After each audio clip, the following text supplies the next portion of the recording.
মনে হয় 3 তলায় উঠছি এমনটা লাগতেছে। পুরো রংপুর শহর এখান থেকে দেখা সম্ভব। আবার উপরে উঠতেছি।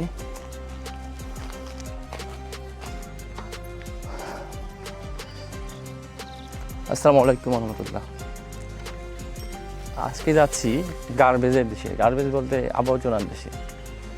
অনেক সময় মানুষ ভাবতে পারে যে মানুষ কত সুন্দর সুন্দর দেশে যায়, আমি কেন গার্বেজের দেশে যাচ্ছি। কেন গার্বেজের দেশে যাচ্ছি এটি জানতে পাশে থাকুন। কারণটা হচ্ছে এমন কিছু আজকে তথ্য পাবেন যে এর আগে এই গার্বেজ নিয়ে কেউ কখনো বলেইনি। আর না বললে আপনি শুনবেন কী করে আর জানবেনই বা কী করে। আর গার্বেজের তো গন্ধের কিছুটা ছোঁয়া থাকে, সেই কারণে হয়তো এখানে কেউ আসেও না। এটা একটা বড় কারণ। আমি মানে ধীর পায়ে সেদিকে এগিয়ে যাচ্ছি। আজকে জানাবো কী কী পেতে পারেন এই গার্বেজ থেকে। তার আগে আমাদের দেশে একজন বিখ্যাত কবি, সাহিত্যিক, গবেষক এবং দার্শনিক, তার পরিচয় দিব। কারণ এই গার্বেজ নিয়েই উনি একটা কবিতা লিখেছিলেন এবং বিখ্যাত এক কবিতা। এটি জানতে এবং গার্বেজ সম্পর্কে ডিটেলস বুঝতে আমার সঙ্গে থাকুন শেষ পর্যন্ত। অলরেডি আমরা গার্বেজের কাছাকাছি চলে আসছি।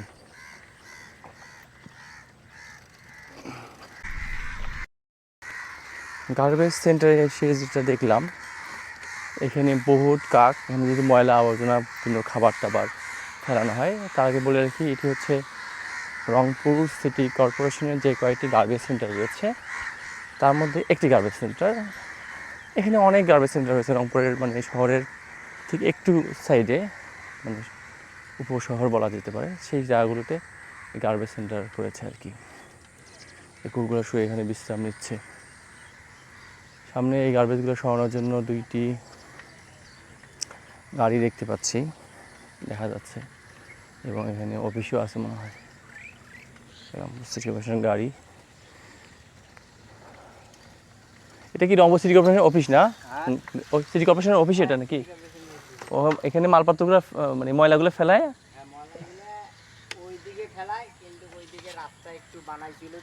জি, রাস্তা বানাইছিল। হ্যাঁ, ফেলাইছে, তাতে মনে করেন ময়লা এই দিক ফেলাইছিল।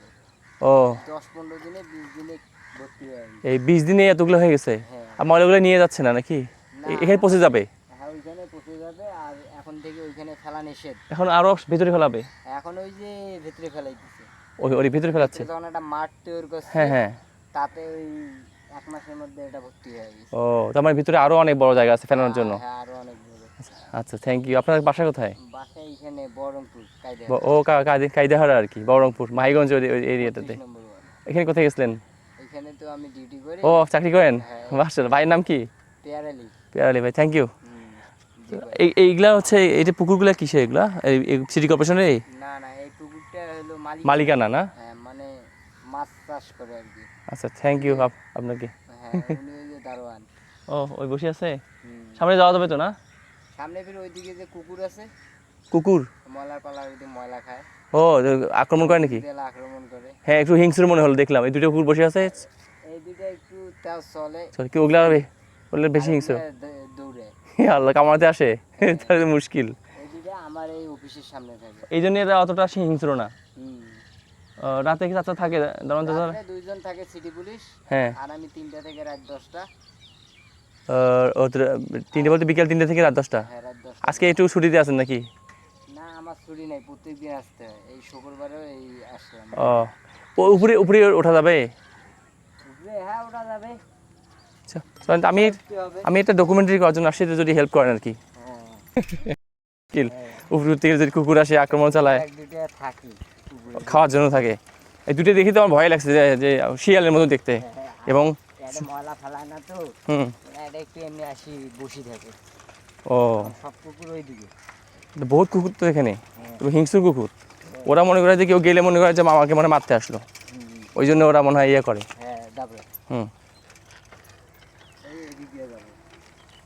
চলেন, আমরা এখন ভাইসহ, পেয়ারালি ভাইসহ একটু উপরে যাব, কারণ উপরে গেলেই ভিডিও করতে সুবিধা হবে এবং জানাতে সুবিধা হবে। সাইকেল কি এখানে রাখবো? সাইকেল রাখেন। আমরা পেয়ারালি ভাইসহ উঠবো। গরুর ঘাস কাটতেছে ভাইয়ের আমার। হ্যাঁ, লাভ দিয়ে তো ওটা লাগবে। আল্লাহ আকবার।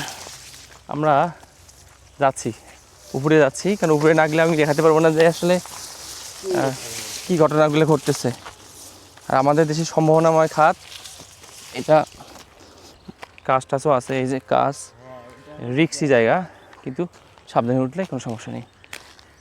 আমরা একদম চূড়ায় উঠবো, এটা মনে হচ্ছে পাহাড়ের মতো। হ্যাঁ সিলেটে জব করেছি তো, ওখানে পাহাড়গুলো এরকমই, মানে যেখানে চা বাগানগুলা উঁচু পাহাড়ের উপরে। বাইরের দেশে আমি যাইনি, তো রংপুর থেকে গেলাম বেড়াইনি, এই কারণে দেখ পুরা মনে হয় 3 তলায় উঠছি এমনটা লাগতেছে। পুরো রংপুর শহর এখান থেকে দেখা সম্ভব। আবার উপরে উঠতেছি, মনে হয় 3 তলায় উঠছি না পেরালি ভাই? হ্যাঁ জি ভাই, মেন পয়েন্ট। মেইন পয়েন্টে উঠছি। এখান থেকে ময়লা এখন ওদিক ফেলাচ্ছে, ওই যে দেখা যাচ্ছে গার্বেজ, মানে কুকুর, শকুন, বিভিন্ন প্রাণী, চিল টিল আছে। আমি একটু যদি এটা উঁচু করে দেখাই তাহলে আশা করি আপনাদেরকে দেখাতে পারবো। আমি ওদিকে যাইনি, কেন? ওখানে অনেকগুলো কুকুর এবং হিংস্র কুকুর। লেভাই নিষেধ করলো যে লাঠি না ছাড়া এবং লোকজন ছাড়া যাওয়া যাবে না, তাই আমি ভয়ে যাইনি। এই গার্বেজটা শুরু করছে এখানেই প্রথমে, কিন্তু এখন আস্তে আস্তে এটাকে সরাবে। গার্বেজটা ওদিকে বিশাল মাঠ নিয়ে এসে যাবে। এই 2টা পুকুরও আছে, 2টা কই, অনেক পুকুর তো, 1 2 3 4 5টা পুকুর ভাই, ব্যক্তিগত মালিকানা না। হ্যাঁ এই যে পুরা রিজন দেখা যাচ্ছে, কুড়িগ্রাম রংপুর হাইওয়ে, ওই যে গাড়িগুলো যাচ্ছে। তো আমি এই ভিডিওর শুরুতেই বলছিলাম যে আমি একটা কবিতা শোনাবো। আমাদের বিখ্যাত দার্শনিক, সাহিত্যিক এবং স্কলার, উনি একসময় ব্রিটিশ গভর্নমেন্টে চাকরি করেছেন, সাহিত্যিক কবি হলো উনি একজন গুণীজন। সেটা নিয়ে এখন বলবো, তারপরে বলবো এই গার্বেজ দিয়ে কী সম্ভব। যে কবিতাটা বলতে যাচ্ছি এই গার্বেজ নিয়ে, কারণ গার্বেজের কী হতে পারে তার আগে কবিতাটা না বললে এমন হয় অসম্পূর্ণ থেকে যাবে। খান বাহাদুর আহসানুল্লাহ রহমতুল্লাহ, উনি বিখ্যাত সাহিত্যিক, কবি, সমাজ সংস্কারক এবং উচ্চমানের একজন সাধক ছিলেন। উনি বলেছিলেন যে যেখানে দেখিবে ছাই উড়াইয়া দেখো তাই, পাইলেও পাইতে পারো অমূল্য রতন। এখন কথা হতে পারে যে এই গার্বেজের মধ্যে কী অমূল্য রতন আমরা পেতে পারি। এই গার্বেজ সম্পর্কে আমি স্টাডি করতে গিয়ে যে দেখলাম যে এই গার্বেজ থেকে আমরা একটু প্রক্রিয়াজাত করে আমরা বিদ্যুৎ পেতে পারি, আমরা গ্যাস পেতে পারি এবং জৈব সার পেতে পারি।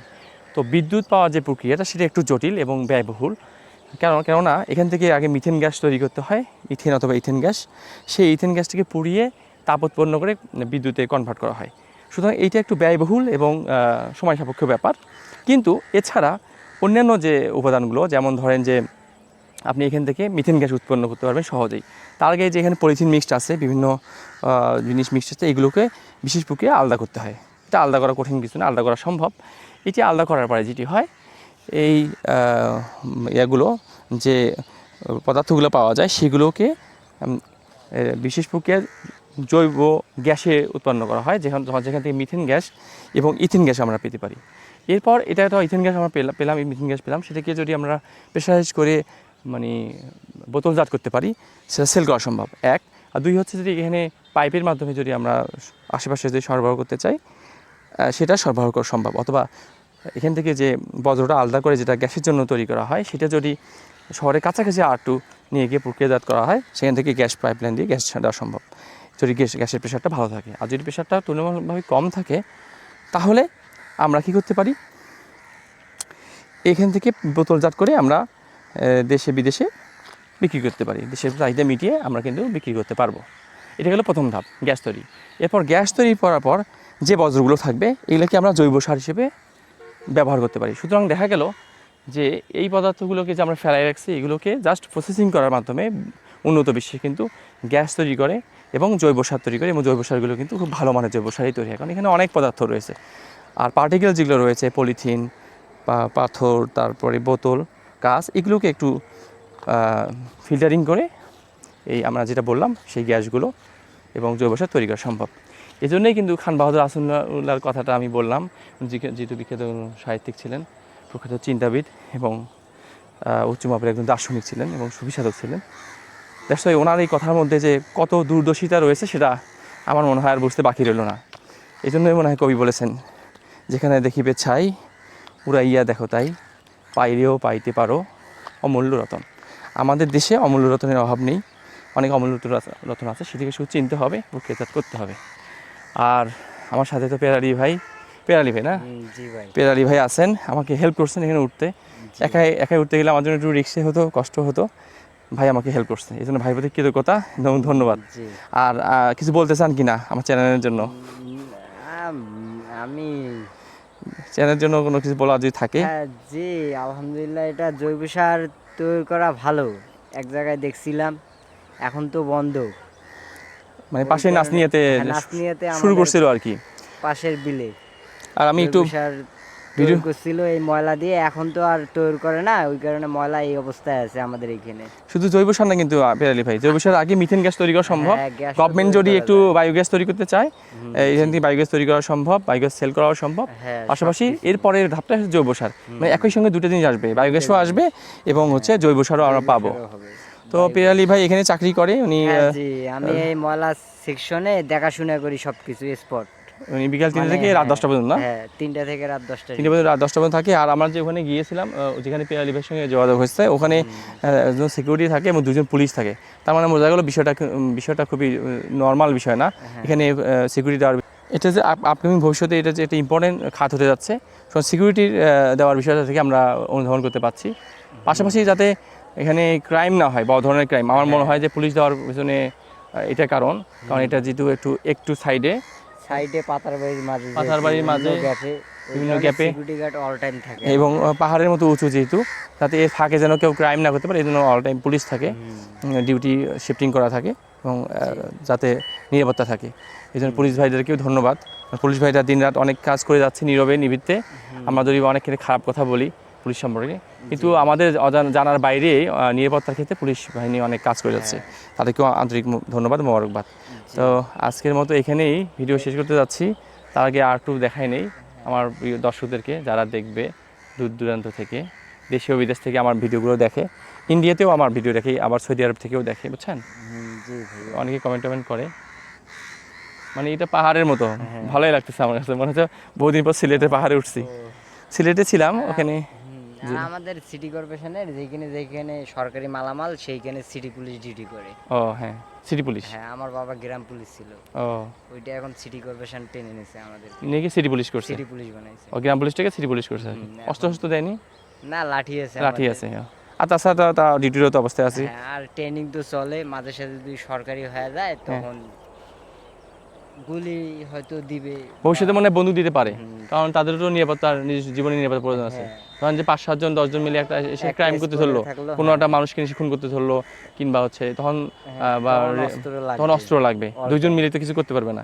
এই জন্য আমি মনে করি তাদেরকে অস্ত্র দেওয়া উচিত থাকবে, বা 2 জন অস্ত্র থাকবে 2 জনের কাছে, আর 3 জন এমনি একটা অস্ত্র থাকলেই অনেক, কেউ সাহস পাবে না তখন। অস্ত্রের একটা আলাদা ভ্যালু আছে তো, এই আর কি। মাঝে সাথে অফিসে ট্রেনিং করি তো আমরা, তাই না? ভালোই লাগলো আজ, বহুদিন পর মনে হচ্ছে ইয়ার ভাইব পাইলাম, মনে করেন যে আমি মনে হয় ইয়াতে আছি, পাহাড়ে চড়ছি।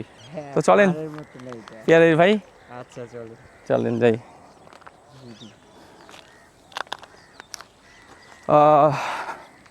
আর এটা পাহাড়ের মতনই দেখা যাচ্ছে না, পাহাড়ের মতো, এবং এটা শুধু পাহাড় নাম দেওয়া যাচ্ছে না, কিন্তু পাহাড়ই তো এক প্রকার পাহাড়ি। গার্বেজ পড়তে পড়তে পাহাড় হয়ে গেছে, কিন্তু এত উপরে ময়লাগুলি ফেলালো কি করে? এটা ওই গাড়ি দিয়ে আর কি টানছে, ওই যে ময়লা ফেলাইছে। হ্যাঁ, আর হইলো গাড়িগুলো কি উপরে ছিল, গাড়ি ফির উপরে তুলছে। ও আচ্ছা, এখানে এগুলো কি ঘাস মানুষ লাগাইছে নাকি ঘাস এমনি হয়েছে? না, ঘাস এটা ওই এক লোক এখানে লাগাইছে। ও বোন, ওমরালি পাম্পের ওই দিকে বাড়ি। ও না, ভালো কাজ করছে। ভালো কাজ কেন লাগবার দিছি যে হোক না, সে ভালো কাজে লাগাচ্ছে, গরুকে খাওয়াবে, গরু গেলে খাওয়াবে।